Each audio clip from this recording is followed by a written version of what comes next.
Well, for starters, there's been a 45% growth in enrollment, a 200% increase in the institutional budget, and $600 million in capital construction has virtually rebuilt the campus. It's been exciting to watch, as you'll hear from some who had a front row seat.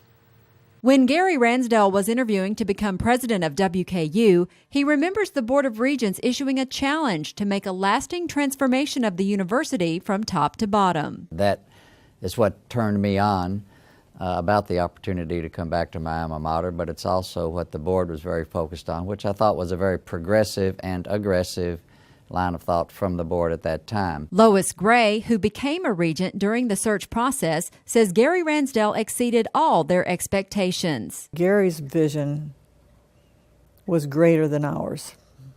Now, I can't speak for all those other board members, but I don't think we saw what was coming. Longtime Registrar Frida Eggleton began her career at WKU the same time as Dr. Ransdell. They started out in the Office of University Relations. He went on to SMU, where he revealed his plans for the future to her over a 1981 lunch in Dallas. He shared with me at that time that his ambition was to chart his career so that he could eventually become president of this institution. Dr. Ransdell is now the longest-serving president at a Kentucky university after the recent retirement of former NKU president Jim Votruba.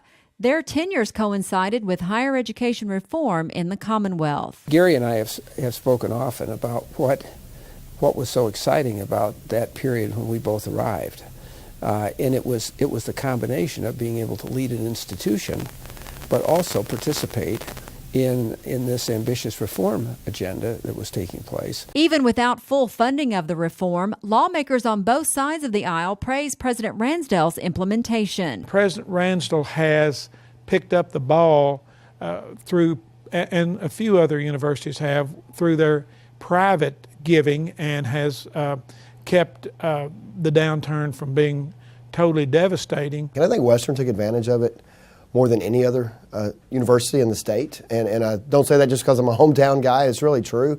In the bucks for brains, Western would match the money quickly. And when it comes to students, well, you can see for yourself the connection Dr. Ransdell has made when they walk across the stage at commencement. On many other campuses, they wouldn't even know who the president is, let alone to feel comfortable that I can high-five and embrace him at my graduation.